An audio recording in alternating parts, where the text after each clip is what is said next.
Chez Gestion Balado Studio, nous créons, enregistrons, diffusons et gérons votre balado. Tout ça sous un même toit. Que vous soyez une entreprise, une institution ou un organisme, faites de votre communication une expérience unique et captivante. Ensemble, réalisons votre podcast.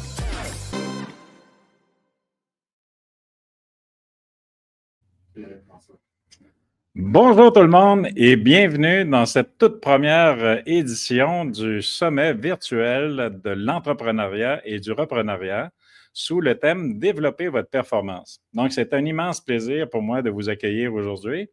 Et c'est la première étape d'une série de 14 rencontres qui se déroulera toujours sur l'heure du dîner, donc entre midi 15 et midi 45, avec des sujets, des thèmes de conférences vraiment excitants à mes yeux, et j'espère pour vous également, et des conférenciers qui vont vous tenir en haleine avec le contenu, les sujets, les astuces, les stratégies à partager. Avant de vous présenter mon invité aujourd'hui, je tiens vraiment à remercier GB Studio et Bronco Marketing de Québec, qui sont des acteurs importants dans la diffusion de cette série de 14 webinaires et des collaborateurs de choix que je vous invite à découvrir en allant fouiller sur les réseaux sociaux pour en apprendre davantage sur eux. Aujourd'hui, j'ai le plaisir d'accueillir Dave Tremblay. Dave qui a un parcours vraiment intriguant. Donc, un parcours dans le domaine bancaire, le domaine de la finance, un parcours dans lequel il y a eu l'occasion d'explorer et de travailler dans différentes institutions financières. Et depuis quelques années, Dave se retrouve dans l'entrepreneuriat, faire l'acquisition, le financement de nouvelles entreprises. Il est toujours à l'affût d'opportunités et il est venu aujourd'hui vous partager ses connaissances pour faciliter vraiment des réflexions chez vous, meilleure préparation et quelques stratégies en termes de financement d'entreprise. Donc, le thème de la conférence de Dave aujourd'hui, c'est comment optimiser son financement d'entreprise. Puis dans cette conférence, Dave va nous dévoiler des stratégies afin d'optimiser votre financement d'entreprise. Puis vous allez avoir l'occasion de découvrir comment aborder vos rencontres avec vos banquiers pour créer cette synergie qui est tant recherchée afin d'aller chercher le financement que vous voulez, mais avec une approche qui se veut différente et une approche qui se veut inspirante également. Donc, sans plus tarder, Dave Tremblay, la parole est à toi, Dave. Merci beaucoup, François, de cette belle introduction. Même si ça met de la pression de bien faire les choses. La première chose qu'il faut que je m'habitue, c'est de regarder une caméra. Habituellement, je le fais toujours en regardant des personnes. Effectivement, background de banquier, donc j'ai été du côté de ceux qui montent les demandes de financement, qui vont fighter avec leur crédit et qui veulent faire autoriser des projets pour leurs clients. J'ai été dans le côté financier avec des bureaux de comptables pour aider les gens à monter leurs demandes aussi, faire les relations avec les banquiers. Puis je l'ai vécu moi-même, effectivement, en faisant des acquisitions au cours des dernières années. Alors, on n'a pas beaucoup de temps, fait que je vais aller quand même assez rondement. Je veux laisser une place à la fin pour des questions. C'est sûr que c'est une présentation qui est plus générale. Chaque projet est différent. Ce que je voulais faire aujourd'hui, c'est peut-être vous ajouter peut-être un petit côté personnalisé qui n'est pas ce qu'on va chercher quand on Google comment obtenir du financement d'une entreprise, mais plus des choses qui sont un petit peu moins tangibles habituellement, mais qui peuvent faire une différence au bout de la ligne. Alors, petit guide pratique de comment faire un bon financement, comment optimiser son financement. On commence avec une situation d'un grand joueur de hockey, Wayne Gretzky, pour les plus jeunes qui ne le connaissent pas, qui a déjà dit « Failure to prepare is preparing to fail ». Alors, comme dans n'importe quoi, si on n'est pas bien préparé, c'est assez difficile d'être performant et d'être face à toutes ces possibilités-là. Si on n'a pas travaillé sur notre projet, si on n'a pas travaillé sur notre projet de financement, c'est très difficile d'arriver et de faire une bonne impression tout de suite en partant. Alors, la préparation est vraiment très importante. On fait affaire avec des humains, on parle avec un banquier ou une banquière, bien sûr. C'est important, je pense, de connaître un peu d'où vient cette personne-là et quels sont ses objectifs aussi. Un banquier, ça a des objectifs de chiffres annuels, ça a des objectifs de gestion de portefeuille, ça a des objectifs de développement des affaires. Et bien sûr, pour avoir son boni, pour avoir son expérience de rendement, pour avoir son augmentation de salaire ou pour même juste conserver sa job, il n'y a pas le choix de bien faire son travail. Et ça, nous autres, on peut l'aider à bien faire son travail. Je pense que vous avez tous vécu par expérience quelqu'un qui vous remet un travail, que c'est tout croche. Ça ne nous donne pas vraiment le goût d'aller faire un tour un petit peu plus profond. On essaie de trouver plus des raisons pour dire non. Ben, pour un banquier aussi, c'est facile de trouver des raisons pour dire non. On veut trouver des raisons pour dire oui. Fait qu'un banquier, ça optimise son temps, ça ne veut pas perdre son temps, ça aime les choses qui sont simples et claires. Donc, quand je présente mes projections, quand je présente mon projet, ça se doit d'être limpide et bien suivre le cours d'une conversation. Ça n'aime pas les surprises. Si je présente un projet la journée 1 et que 2 jours après ou 2 semaines après, il y a des choses qui changent, ça n'aime pas ça parce que ça doit retourner refaire son travail. Ce n'est pas efficace. C'est votre sponsor, c'est votre porteur de ballon pour votre projet. C'est vous qui devez lui donner les bonnes munitions. C'est important de lui donner les munitions qu'il a besoin. Et un banquier, moi, j'ai toujours considéré que c'est beaucoup plus un partenaire qu'un simple fournisseur d'argent. Ce qu'on va chercher souvent avec notre banquier, c'est aussi un réseau de contacts, c'est aussi des conseils, mais c'est aussi un sounding board pour parler de nos projets, parler de nos envies, de nos ambitions et comment y arriver. Si on le traite comme un partenaire, lui aussi va nous traiter comme un partenaire. Ça va aider beaucoup à la relation. Donc, un banquier, ça veut faire ses chiffres. On peut l'aider à faire ses chiffres en arrivant avec un projet qui est beaucoup mieux préparé. Qu'est-ce que ça mange en hiver, un banquier? Ben, ça regarde des critères de financement. Et on peut les regrouper en 4 catégories distinctes. La première, c'est la direction. C'est l'équipe de management. C'est sur vous que le banquier mise pour savoir s'il va faire un prêt ou pas. Il veut s'assurer que la personne en qui il dépose sa confiance, c'est une personne qui a bien fait ses devoirs, qui a une bonne expérience, qui a un engagement pas juste financier, pas juste humain, les deux. Donc, qui est dévoué à sa compagnie, qui croit en son projet aussi. Donc, c'est important de décrire qui on est, d'où on vient, quelles sont nos expériences passées, qu'est-ce qu'on a fait qui vont dans notre carrière, qui va nous aider à surmonter les obstacles et à faire un succès de notre projet. Souvent, les gens ont de la difficulté des fois à parler des moments ou des échecs qu'ils ont eus ou des moins bons succès qu'ils ont eus dans leur carrière. Au contraire, moi, je vous dis de prendre ça puis de démontrer justement comment vous avez été en mesure de vous en sortir, comment vous avez passé à travers ça, qu'est-ce que vous avez appris, comment vous avez grandi là-dedans.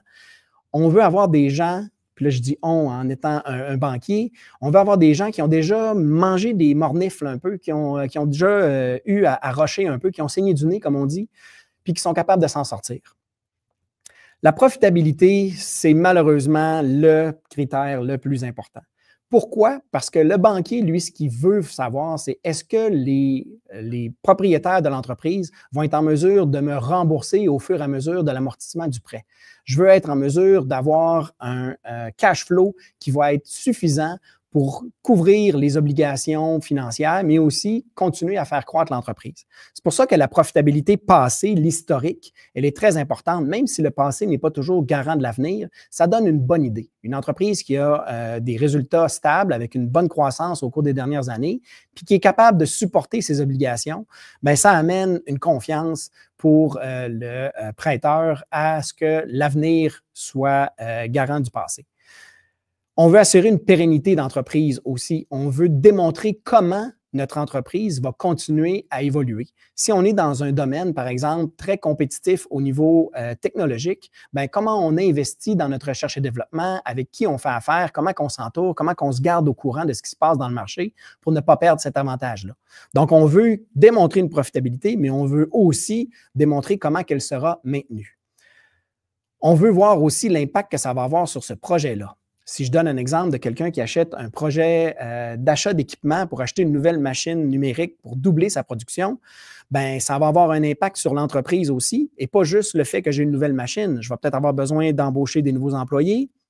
Je vais peut-être avoir besoin aussi de supporter davantage d'inventaire. Je vais avoir sûrement des besoins de faire le rodage de ma machine et tout ça. Donc, je dois mettre le contexte du projet dans mon analyse de profitabilité également. Troisième facteur important à considérer dans l'allocation d'un prêt pour une entreprise, c'est la structure. Et la structure financière, elle est bonne à court et à moyen terme. Qu'est-ce qu'on entend par le court terme? C'est le fonds de roulement. C'est la capacité de l'entreprise à avoir des liquidités suffisantes pour faire face à ses obligations. On veut avoir aussi un partage entre l'équité et les dettes. Les banquiers, quand on parlait tantôt d'engagement, ils veulent s'assurer aussi que les entrepreneurs sont engagés dans leur entreprise et qui ne vont pas chercher du financement si jamais ça ne fonctionne pas, de prendre les clés puis les laisser sur le comptoir puis dire « arrangez-vous avec ça ». Fait qu'il faut qu'il y ait une structure financière qui se tienne, il faut qu'il y ait un partage d'équité. C'est la raison pour laquelle les financements ne se font jamais à 100% pour des entreprises en démarrage ou pour des projets d'envergure. ESG, c'est la saveur du mois. Bien sûr, on veut démontrer comment on est éthique, comment on est gouverné, comment on fait attention à l'environnement, comment on fait attention à la diversité. C'est de plus en plus important et les fonds d'investissement commencent à avoir ça dans leurs critères d'investissement. Les banques vont finir par l'avoir aussi. Donc, ça fait partie un peu de notre structure, comment on se gouverne et comment on fait avec, bien sûr, les autres critères de l'ESG. Et finalement, si jamais ça ne fonctionne pas, le banquier il veut toujours être capable de se rabattre sur des garanties. Alors, il va vouloir prendre des actifs en garantie, des hypothèques précises sur des équipements qu'il va financer, des hypothèques universelles, des liens sur vos comptes à recevoir, votre inventaire et tout ça. Et bien sûr, il y a toujours la portion des cautions. Les cautions, c'est toujours quelque chose qui est touché un peu, qui est sensible vraiment. Il y a des types de cautions qui sont plus, je vais dire, limitants que d'autres. Des cautions qui sont étayées, donc qui sont supportées par des hypothèques sur votre résidence personnelle, sur vos placements et des choses comme ça. Mais la plupart du temps, c'est un engagement. Puis l'engagement, le banquier, lui, ce qu'il veut, c'est si jamais ça va moins bien que prévu, ou si on passe à travers des parties difficiles, est-ce que je suis capable d'avoir la collaboration de mon client? Est-ce qu'il va se sauver en courant ou est-ce qu'il va embarquer puis il va rester dans le bateau avec moi pour trouver des solutions? Vous avez remarqué qu'il y en a 4 des critères. Si je suis très fort dans chacun des 4 critères, c'est comme une chaise qui est stable, c'est le fun, c'est safe. Le banquier, habituellement, va arriver avec des conditions de financement qui vont être intéressantes. Si j'en ai que 3, bien là, je suis rendu un tripode. Un tripode, c'est stable, mais ce n'est pas aussi stable que 4. Fait qu'il va falloir que j'aie 3 parts très forts. Si j'en ai juste 2, c'est là que ça commence à être plus difficile. J'ai juste 2 pattes. Même si un humain, ça a 2 pattes, ça garde dans l'équilibre. Ça dépend c'est lesquels qui sont là. Puis si j'en ai juste un, c'est de l'équilibrisme. C'est beaucoup plus difficile. Donc, assurez-vous, dans la présentation de votre projet, de passer à travers ces 4 critères-là en soulignant les forces et les faiblesses que vous avez. Pourquoi c'est important de parler des faiblesses? Parce que le banquier, lui, il va les trouver, vos faiblesses, assez rapidement. Si vous les avez vous-même identifiées, ça démontre une maturité professionnelle et vous avez déjà commencé à trouver des moyens pour les mitiger. Les facteurs mitigeants, qu'est-ce qui fait que ce risque-là, malgré que c'en est un, avec les autres éléments à prendre en considération, ça devient un risque acceptable. Ça va jusqu'ici, François? On continue. Bien sûr, la matière première pour analyser ces beaux critères-là, c'est vos états financiers. C'est les chiffres. C'est ça la matière première des banquiers. Ça se nourrit aux chiffres. Et je les ai séparés en 3 catégories. Bien sûr, une entreprise existante ou lorsqu'on reprend une entreprise, on a le passé. On est capable d'aller en arrière puis de prendre justement les états financiers comptables des 3-4 dernières années. On peut facilement, habituellement, expliquer les variations, ce qui est vertical et horizontal, vous comprenez le principe. Vertical, bien sûr, c'est ce qui est à l'intérieur d'un même état financier. Qu'est-ce qui est ma coût de marchandises vendues, les gros postes de dépenses et tout ça. Puis quand je le fais au niveau horizontal, c'est pour comparer d'une année à l'autre. Donc, est-ce que mon chiffre d'affaires a monté de 20 %? Qu'est-ce qui a fait qu'il a monté de 20 %? Est-ce qu'il a baissé? Est-ce qu'il restait stable? Qu'est-ce qui est arrivé avec ma marge brute et avec mes principales dépenses? Ça permet habituellement de se donner une idée de où sont les enjeux de l'entreprise aussi et où doit-on porter notre attention pour s'assurer que la compagnie continue à générer des profits suffisants pour faire face à ses obligations. La liste des comptes clients, des comptes fournisseurs, des stocks, c'est bien sûr des choses qu'ils vont regarder assidûment. Bien sûr, dans le cas des marges de crédit, il y a toujours la partie margination qu'on va aller chercher un certain pourcentage des comptes recevables, mais on va voir aussi qui sont vos clients. Est-ce qu'il y a une dépendance envers un client? Est-ce que mes clients me payent selon les bonnes conditions? Est-ce que j'ai des risques de mauvaise créance? Toutes des choses qui vont être évaluées par le banquier lorsqu'il va monter sa demande de financement. Si vous avez déjà les réponses à ces questions-là, si vous le présentez déjà, ça facilite son travail. On a dit qu'un banquier, ça aimait optimiser son temps. On est en mesure de le mettre dans une disposition beaucoup plus favorable. Une entreprise qui est en démarrage n'a pas son passé, donc doit se concentrer énormément sur son présent et sur son futur. Son présent, bien sûr, c'est les résultats intérimaires. C'est ce qu'on a fait depuis le début de l'année ou depuis la fondation de l'entreprise. On veut le comparer, si on est capable, avec la période de l'an passé pour démontrer justement où on s'en va, quelle est la tendance. Et on veut pouvoir le comparer aussi avec notre budget. Si je suis en opération depuis une dizaine d'années, j'ai après 6 mois 20 % d'augmentation par rapport à l'année passée, mais j'étais supposé d'en faire 40 parce que j'ai acheté ma machine l'an passé, je dois être en mesure de revenir puis d'expliquer à mon banquier qu'est-ce qui s'est passé, surtout si je suis en train de faire une nouvelle demande. Les détails du projet, là, sont encore effectivement très importants. Je dois être en mesure de démontrer les coûts de mon projet. C'est facile de dire si j'achète un équipement, j'ai besoin d'acheter l'équipement et voilà, c'est fini. Malheureusement, non. Parce que je vais avoir probablement une période de rodage, donc je vais avoir des employés à payer durant cette période-là. Je vais peut-être avoir des matières premières que je vais scraper carrément parce que je fais des nouveaux projets, des nouveaux produits. Je vais avoir besoin de payer des frais de douane, je vais avoir besoin de payer des frais d'installation. Je vais avoir besoin de supporter un fonds de roulement beaucoup plus important et ça, c'est des choses qui ne sont pas toujours faciles à calculer. C'est pour ça que d'avoir de l'aide aussi, puis on va revenir sur une des slides qui s'en vient, d'avoir de l'aide de professionnels qui peuvent nous aider à mieux comprendre le cycle de conversion de l'actif, les besoins que ça va m'amener, c'est sûr que ça va aider énormément parce que c'est le genre de choses que votre banquier va vous challenger énormément là-dessus. Le futur, les fameuses projections financières. Petite anecdote, moi quand j'étais banquier, les projections financières habituellement, c'était divisé par 2 ou divisé par 3 ou divisé par 4 parce que les gens étaient toujours très, très, très optimistes. Et souvent, les gens vont aussi parfois arriver avec leurs projections financières puis ils vont les mettre en fonction de est-ce que je suis capable de rentrer dans mes ratios ou de démontrer justement une rentabilité suffisante pour couvrir mes frais de financement, mes remboursements de capital puis mes intérêts relatifs à mon prêt.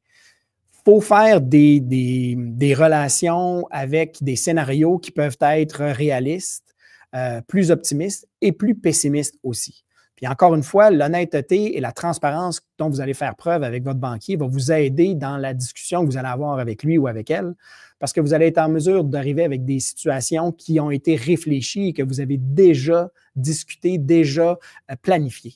Ça, je trouve que c'est super important.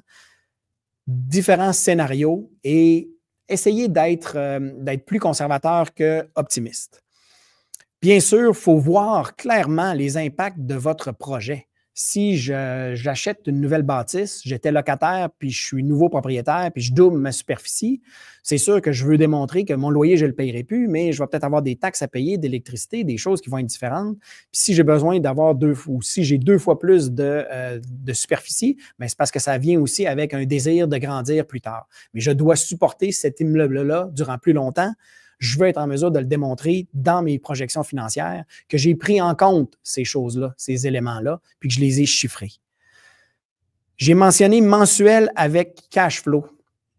Quand on fait des demandes, surtout au niveau des marges de crédit pour le fonds de roulement, on doit démontrer le besoin qu'on a. Pourquoi qu'on demande une marge de crédit de 500 000 et non 450 000 et non 550 000? Il faut qu'on ait des chiffres à l'appui. Et ça, les projections mensuelles avec les cash flows, c'est le Asset Conversion Cycle ou la conversion des actifs. Quand j'achète, par exemple, un inventaire, ça me prend 1 mois pour faire mon produit, ça me prend 1 mois pour le vendre, puis ça me prend 1 mois pour me faire payer après. Bien, ça vient de prendre 3 mois avant que je revoie la couleur de mon argent qui a été transféré en inventaire, en produit fini, puis en compte recevable. Bien, ça, il faut le prendre en considération, puis il faut faire ces calculs-là sur les mensuels pour voir s'il y a des pics. Surtout pour les entreprises saisonnières, c'est extrêmement important de pouvoir comprendre qu'il y a des impacts habituellement selon la période de l'année, où est-ce que je peux être en pic ou je peux être en vallée. Je sais que je vais vite, côté temps. C'est bon. Mais c'est pas pire. Je poursuis, puis je veux avoir les questions après, bien sûr. La description du projet, elle est importante et j'aurais dû le dire tout de suite d'entrée de jeu, un plan d'affaires de 56 pages, ce n'est pas le genre de choses que nos banquiers aiment lire. Ils vont aimer avoir des informations, mais ça peut se faire sur quelques pages seulement. Votre projet, il devrait être réfléchi, il devrait être pensé, il devrait être facile à exprimer. Vous devriez être capable de le faire dans un paragraphe et demi habituellement. Qu'est-ce que le projet va avoir comme impact sur votre entreprise? Vous devez avoir les coûts très précis. Si je dis je vais acheter une machine, j'ai besoin d'arriver avec ma soumission, puis voici combien ça va coûter ma machine. Je devrais déjà être en mesure de savoir si je vais avoir des frais d'installation, combien ça va coûter, le rendement, combien de temps de rodage. Toutes ces informations-là, je devrais les avoir, puis je devrais être capable de les chiffrer. La mise de fonds, elle doit venir aussi, si elle n'est pas 100% financée par la banque, il faut que j'aie les autres sources de financement, que ce soit mon fonds de roulement qui le supporte, même si ce n'est pas toujours évident ou ce n'est pas toujours souhaité non plus. On doit avoir un certain appariement entre les actifs et les passifs. Je ne financerai jamais l'achat d'un équipement avec ma marge de crédit. Ma marge de crédit, c'est pour mes actifs court terme, mes inventaires puis mes recevables. Alors que des prêts à long terme, c'est pour mes actifs qui sont plus à long terme. Donc, ma mise de fonds, si je le prends dans mon fonds de roulement, je dois démontrer comment ça va avoir un impact et que c'est justement pas un impact négatif que ça va avoir. Si j'ai une mise de fonds à faire, je dois démontrer la disponibilité de mes fonds avec mon bilan personnel. Ou si c'est un prêt d'un ami, d'un parent, d'un fonds d'investissement, vous devez avoir aussi des documents qui supportent ces faits-là. La motivation, pourquoi je fais mon projet? Puis pourquoi il est de cette taille-là? Pourquoi j'ai besoin d'aller m'acheter une nouvelle machine? Pourquoi j'ai acheté la machine en Chine plutôt qu'en Allemagne? Pourquoi c'est une machine et pas 3 que j'achète? Pourquoi je le fais au printemps et non à l'automne? Ça va amener quoi comme impact? Je devrais avoir une petite histoire qui me permet d'expliquer à mon banquier ou à ma banquière pourquoi je fais ce projet-là, là et à cette taille-là. Les impacts attendus, on en a parlé, qu'est-ce que ça va me permettre de faire, mais pensez aussi à si jamais ça ne fonctionnait pas bien, comment je serais capable de m'en sortir. Vous allez vous faire poser ces questions-là plus souvent qu'autrement. Si jamais la machine, au lieu de prendre 1 mois de rodage, ça en prend 6, puis tu n'es pas capable de faire la grosse commande pour laquelle tu achètes ton équipement, est-ce que tu es dans la chenoute ou est-ce que tu vas être capable de t'en sortir? Ben non, je serais capable, j'aurais peut-être un sous-traitant qui serait là pour m'aider, On a eu un contrat clé en main. Et si jamais l'installation ne se fait pas dans les temps, il va y avoir une pénalité qui va être payée par le fournisseur, etc., etc. Des genres de questions comme ça que vous allez vous faire poser. Partenaire, expérience, risque. Avec qui vous faites votre projet? Si vous êtes en train de faire un projet d'agrandissement de votre bâtisse, puis vous le faites avec le même entrepreneur général qui a construit votre bâtisse, ça peut permettre une certaine facilité. Si vous ne le faites pas avec le même, votre banquier, habituellement, il va vous poser la question. Pourquoi vous ne le faites pas avec le même? Qu'est-ce qui s'est passé la dernière fois? L'expérience que vous avez eue, comment ça s'est passé lorsqu'on a fait ce même genre de projet-là, dans une autre vie, dans un autre emploi ou dans cette même compagnie-là, il n'y a pas longtemps. On veut savoir qu'est-ce qui s'est passé puis comment ça a bien passé. Encore une fois, ne soyez pas gêné des problèmes que vous avez vécus ou que vous avez expérimentés parce que c'est de la manière que vous en êtes sauvé qui va être intéressante pour votre banquier. Bien sûr, les risques, il faut toujours les identifier. C'est le travail du banquier de le faire. Si vous l'avez déjà fait, ça donne, pour les 4 critères, là, la partie management, là, ça donne l'impression et la conviction que les gens en avant de nous, les partenaires avec qui on va faire affaire, ils ont fait leur devoir puis ils ont réfléchi à 360 degrés et non juste regarder le beau côté avec des lunettes roses. Les autres besoins, j'en ai parlé brièvement tantôt au niveau du fonds de roulement. Si je double ma production, ça veut dire que je vais avoir besoin d'embaucher 2 fois plus de personnes. Les employés sont payés peut-être à la semaine ou aux 2 semaines. C'est de l'argent qui sort direct. Je vais avoir besoin de supporter davantage d'inventaire, davantage de matières premières, davantage de produits finis, de produits en cours. Je vais sûrement avoir à supporter un plus grand nombre de comptes à recevoir. Est-ce que j'ai pris le temps d'analyser mes besoins de fonds de roulement? Très important. Les frais, on en a parlé aussi, les frais d'installation, de douane, la formation des employés, tout ça, mettez-le tout dans votre projet parce que ça va tout être de l'argent qui va sortir. Puis la période de rodage, puis les embauches, c'est aussi une réalité qui est là. Ce n'est pas juste acheter la machine, puis elle va venir demain matin, puis on claque des doigts, puis ça fonctionne. Puis mettez-vous des imprévus. Dans le cas de projet de construction, dans le cas de projet de développement de produits, c'est toutes des choses, on s'attend toujours à ce que ça fonctionne très bien, on va faire, ça va prendre tant de temps, tout va être beau. Non, il y a toujours des temps-cas, il y a toujours des choses qui arrivent, des imprévus. Mettez-le dans votre budget déjà. S'il n'y en a pas, tant mieux, vous allez juste avoir un meilleur fonds de roulement. S'il y en a, vous êtes mieux de l'avoir prévu avant. On n'est pas obligé de faire tout le travail tout seul. Moi, j'aime beaucoup ça, travailler en équipe. J'aime beaucoup ça, des sports d'équipe. C'est ce que j'aime le plus. Chacun peut faire sa part. On a une équipe interne, on a des gens avec qui on parle, on a des François de ce monde qui peuvent nous aider, votre comptable, votre banquier actuel, des amis, des firmes spécialisées aussi. Avec votre bureau de comptable, sûrement il y a des gens qui sont capables de vous aider à faire des projections financières qui se tiennent. Il y a des sites web aussi, des applications qui peuvent permettre aussi. N'hésitez pas à aller chercher de l'aide pour que ça soit davantage professionnel.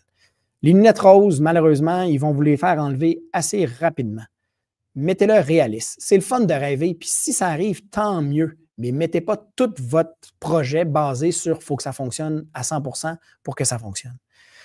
Pas de bullshit, désolé pour l'expression, mais l'honnêteté a toujours été le meilleur des atouts en finance. Si vous ne savez pas la réponse, dites-le, je ne la sais pas la réponse, laisse-moi te revenir. Ça ne sert à rien d'essayer de trouver une réponse qui serait comme ça. On va être capable de le sentir aussi. Maîtrise de votre dossier. On a parlé tantôt de la préparation. Il faut bien maîtriser son dossier. Il faut que je sois capable aussi de savoir que mon entreprise, elle évolue dans un marché. Il faut que je sache c'est quoi mon marché. Il faut que je sache qui sont les joueurs, c'est qui mes concurrents, c'est quoi les tendances, c'est quoi les forces, faiblesses, opportunités, menaces. Une analyse SWOT. Vous n'avez pas besoin de le présenter 14 pages de paix. Vous avez juste besoin de le savoir. Vous avez besoin d'être en mesure d'en parler avec facilité et avec aisance. Vos forces et vos faiblesses, là, je pense que ça prend une certaine humilité pour le faire, mais une fois qu'on a identifié des sources de problèmes, c'est là qu'on se met en mode solution aussi. Puis, ce n'est pas parce qu'il y a des faiblesses dans votre dossier que ça va être un non automatiquement. Au contraire, si les forces sont beaucoup plus fortes, puis vous avez un plan pour vos faiblesses, habituellement, ça va passer. Avantage concurrentiel durable. On en parlait tantôt avec les gars avant, quand je suis arrivé un petit peu plus en avance. On se disait, la majorité du temps, quand on présente notre projet ou qu'on présente notre entreprise puis qu'on veut démontrer comment on est différent des autres, on va toujours dire, notre produit est meilleur ou notre équipe est incroyable puis notre service à clientèle est incroyable. Ce ne sont pas des avantages concurrentiels durables. C'est des choses très intéressantes à avoir puis bravo si vous l'avez, mais en même temps, qu'est-ce que ça a de durable? Si je perds mes employés, est-ce que tout à coup, mon service à clientèle est rendu désuet? Quels sont les avantages durables? Ce sur quoi c'est très difficile de me copier ou de prendre ma recette. Des barrières à l'entrée aussi importantes. Si on est dans une entreprise qui est technologique à fond, puis qu'on a besoin d'avoir des gens qui sont extrêmement brillants, oui, c'est un avantage concurrentiel d'avoir des PhD puis des ingénieurs qui viennent travailler chez nous. Mais si j'ai des mauvaises conditions salariales ou que ma culture d'entreprise est défaillante, je ne les garderai pas longtemps, puis ça ne sera plus mon avantage durable. 2 secondes. Des ratios. Les ratios. On a parlé des chiffres, les fameux ratios que les banquiers regardent tant au niveau de l'analyse de votre dossier qu'au niveau des conditions à maintenir tout au long de votre financement. J'en ai mis 4 là-dessus. C'est, selon moi, les plus importants. Il y en a d'autres, dépendant, bien sûr, des types d'industrie, mais ceux-là, on est capable de faire le tour quand même assez rapidement. Le premier, qui est le FD sur EBITDA, c'est le Funded Debt sur EBITDA. Donc, c'est les dettes portant intérêt sur l'EBITDA. Ce que ça dit, c'est que je veux avoir habituellement une compagnie qui va générer entre 3 et 3,5 fois les dettes. Donc, j'ai un EBITDA de 500 000 je suis capable de me retrouver avec probablement 1,5, 2,5 millions de dettes. Puis ça devrait être acceptable. Si je vais avec du subordonné ou du financement hybride, donc du financement des débentures convertibles, des choses comme ça, là, je peux aller peut-être jusqu'à 5-6 aussi, tout dépendant. Fait que pour l'effet de levier, pour des bons projets, les banquiers et les investisseurs, habituellement, ils ne sont pas frileux. Ils veulent investir. Il y a de l'argent dans le marché, c'est incroyable. Les conditions sont vraiment intéressantes. Il faut qu'on ait des bons projets. Les gens, ils veulent miser sur les bons chevaux.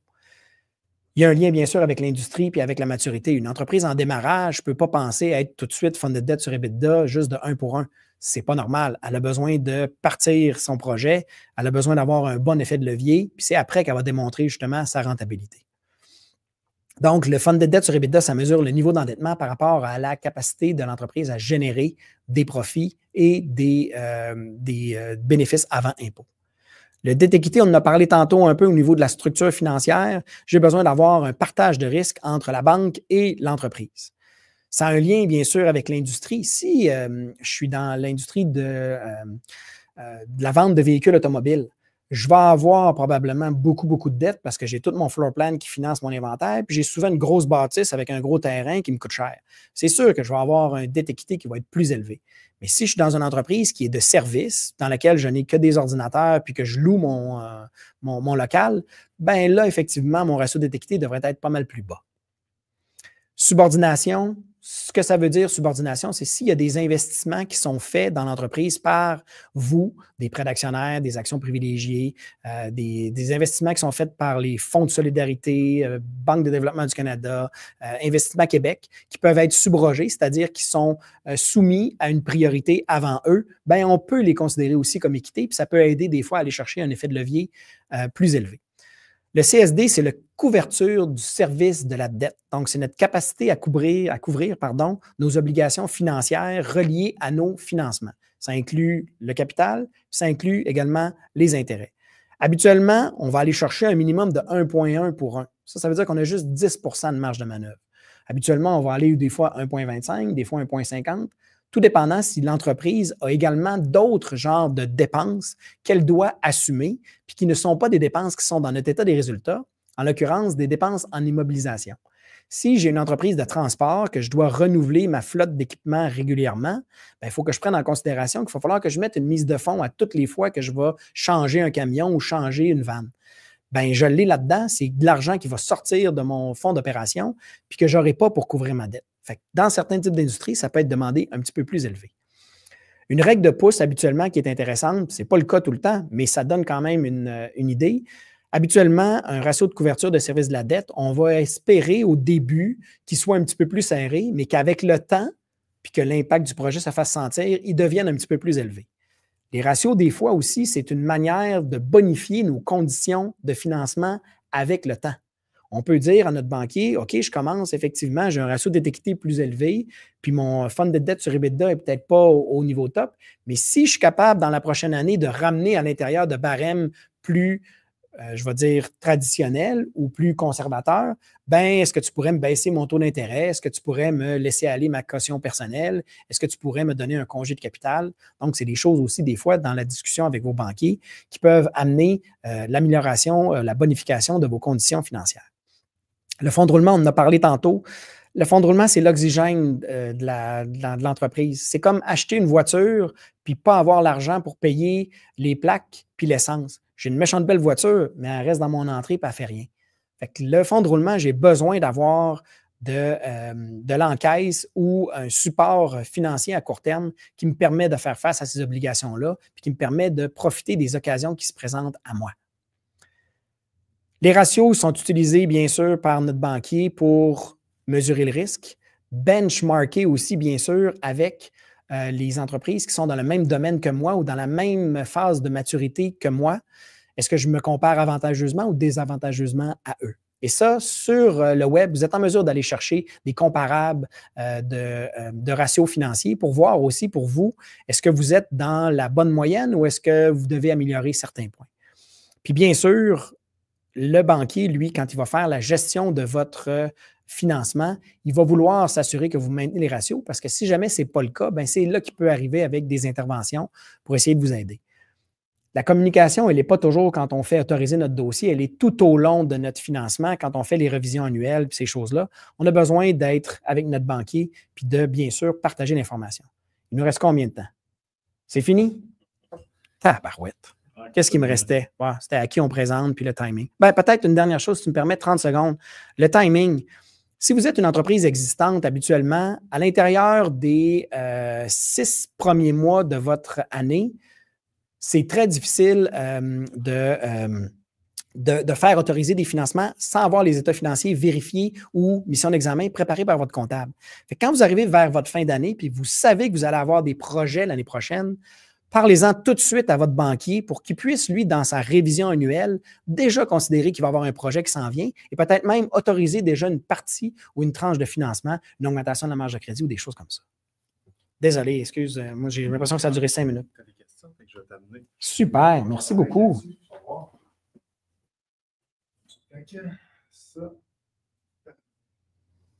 Vous avez dit que le financement ne fait jamais à 100 %. Est-ce le cas aussi lors d'une acquisition d'une entreprise bien établie avec un historique stable? Et si c'est le cas, quelle est la portion la plus commune dette-équité?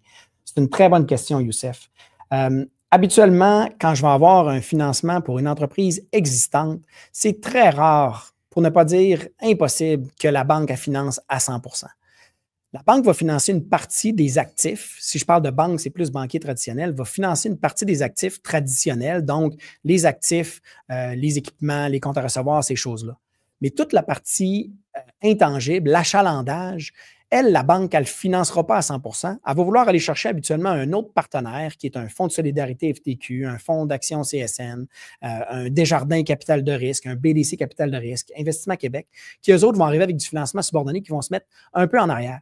Mais il va toujours vouloir avoir un investissement du repreneur pour montrer son engagement non seulement humain, mais aussi son engagement financier. Pour qu'il y ait, comme on dit en anglais, skin in the game. Il faut que si jamais ça ne fonctionne pas, il est là puis il est attaché, il va continuer à travailler. Des cas de financement à 100 %, tu vas en avoir, par exemple, pour des entreprises existantes qui veulent acheter un équipement puis qui ont déjà une bonne équité, qui ont déjà une bonne capacité de remboursement. Le banquier va dire, parfait, je vais te prêter 100 % parce que si jamais ça ne fonctionne pas, j'ai d'autres garanties que je suis capable d'aller reposer sur. Je reviens à la partie d'un repreneur. Le repreneur, là, c'est vraiment très important quand vous présentez votre projet, comment vous allez remplacer les actionnaires qui quittent. Et ça, pour avoir fait beaucoup de transactions achat-vente, malheureusement, c'est beaucoup plus facile à dire qu'à faire. Quand est-ce que l'âge pourrait avoir un impact négatif lors d'une demande? Ah oui, quand l'âge? Bon. L'âge, je peux dire que ce n'est pas nécessairement l'âge, mais c'est plus l'expérience pertinente dans le domaine dans lequel vous voulez vous lancer. Si vous avez déjà été en affaires, ne serait-ce qu'une entreprise de tonte de gazon pendant que vous étiez jeune, puis que vous l'avez faite pendant vos études, c'est toutes des choses qui nous disent, ben regarde, cette personne-là, elle a déjà vécu l'entrepreneuriat. Si vous arrivez puis vous avez zéro expérience, vous avez travaillé dans un bureau toute votre vie comme fonctionnaire, puis là, je vais faire pas une caractéristique, mais plus une caricature. Vous avez travaillé tout le temps de 9 à 4,5, puis que vous avez eu 6 semaines de vacances, puis vous dites, ben moi, je veux me lancer en affaires, puis je vais acheter une compagnie, puis qui va me demander d'être là 7 jours sur 7, 24 heures sur 24 quasiment. C'est peut-être plus difficile de convaincre votre banquier de le faire. Donc, ce n'est pas nécessairement une question d'âge, c'est beaucoup plus une question d'expérience pertinente et de conviction à faire le projet. Excellent.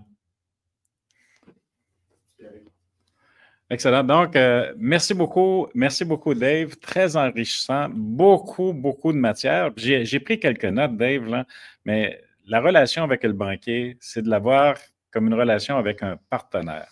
Donc, ça, je pense que c'est un point qui est crucial à l'intérieur de votre démarche pour assurer d'avoir une bonne communication puis une bonne cohésion parce que c'est un travail d'équipe. Également, mais j'ai pris des petites notes au niveau des critères que tu mentionnais tout à l'heure, la direction. Donc, la direction de l'entreprise, la direction que prend l'entreprise, mais aussi permettre au banquier de connaître l'humain en arrière du projet, en arrière de l'entreprise. Donc, profitabilité, pérennité d'entreprise, je pense que c'est vraiment un must, là, c'est vraiment important.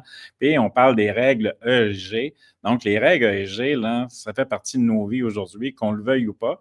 Et je pense que c'est important de se préparer. Et les critères que tu mentionnais tantôt, bien, ça fait un dossier qui est bien préparé et ça fait un début de relation qui est prometteur. Donc, très intéressant. Transparence, maturité, l'entreprise qui est en démarrage aussi, parce que tu as soulevé que la préparation n'est pas la même, parce que, tu sais, à quelque part, je n'ai pas nécessairement une historique d'entreprise en arrière de moi. Donc, de réfléchir, de se positionner d'une façon différente et vraiment de considérer, puis je reviens sur le premier point, le banquier, votre financier, comme un partenaire à l'intérieur de votre projet. Ça, c'est quelque chose qui est vraiment important. Donc, encore une fois, merci beaucoup, Dave. Je vous invite à suivre les prochains épisodes, donc les prochains webinaires. Encore une fois, pendant les 14 jours, du 11 au 24 novembre, vous allez avoir l'occasion de voir d'autres conférenciers aussi intéressants et engageants que Dave et des conférences thématiques sur différents sujets qui touchent l'entrepreneuriat et le reprenariat et tout ça pour passer d'un niveau de performance à un niveau d'excellence.